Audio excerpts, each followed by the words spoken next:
नमस्कार सर्व परीक्षार्थी भावी शिक्षक.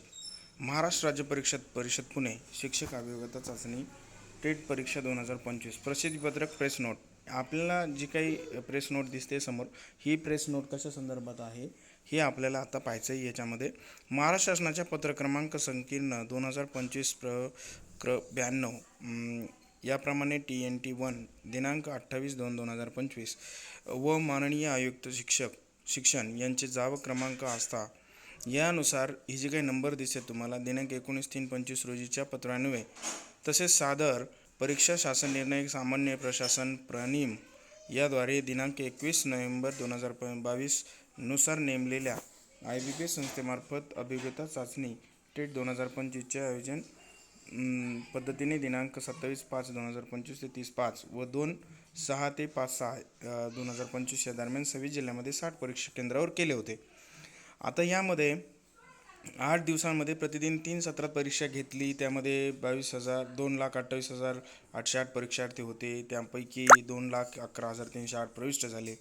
आता यामध्ये एक महत्त्वाची नोट म्हणजे काय, तर दिनांक 2/5/2025 उमेदवारांनी जे आवश्यक अर्हता त्यावेळेस पाहिजे होती त्यासाठी 1 महिना कालावधी दिला. जे काही DED BED वाले होते त्यांना 1 महिन्याचा कालावधी देण्यात आलेला आहे आणि ज्यावेळेस ते त्यांचं सादर करतील प्रमाणपत्र त्यावेळेस त्यांचा निकाल जाहीर होईल. यामध्ये असे किती विद्यार्थी आहेत तर त्याचा सुद्धा तपशील इथं दिलेला आहे. आता यामध्ये त्या विद्यार्थ्याचं माहिती पूर्ण झाल्याच्या नंतर सदर परीक्षेचा निकाल 18/8 या रोजी लावण्यात आला. परिषदेच्या या www संस्थेवर उपलब्ध करून देण्यात आले. उमेदवारांनी नोंद घ्यायची आहे आणि स्कोअर कार्ड 1 ते 60 पर्यंत डाउनलोड करायचं आहे, हीच माहिती त्यांनी दिली.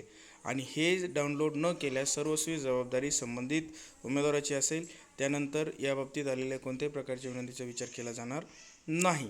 आता हे फक्त काय माहिती दिलेली की तुम्ही हॉल तिकीटच आलं ते जे स्कोअर कार्ड आहे, जे आपण त्याला मार्कशीट म्हणतो, गुणपत्रक, ही गुणपत्रक तुम्ही 31/8/2025 या दरम्यानच तुम्हाला डाउनलोड करून तुमच्या फाईलमध्ये ते व्यवस्थित ठेवायचे. ज्या वेळेस जागा निघतील त्यावेळेस ह्या स्कोअर कार्डची खूप आवश्यकता असते.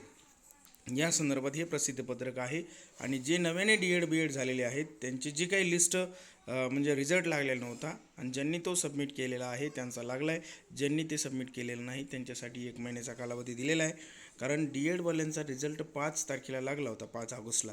आणि काही आस्थापनेवर म्हणजे काही जी संस्था आहेत DED BEDच्या यांचा जो निकाल आहे तो वेगवेगळ्या तारखांना लागत असल्याने त्यांना एक कालावधी दिलेला आहे निकाल लागल्यापासून. आता जेव्हा ते प्रसिद्ध करतील, त्यांचा अपलोड करतील निकाल, त्यावेळेस त्यांचं ते रिझल्ट जाहीर होईल.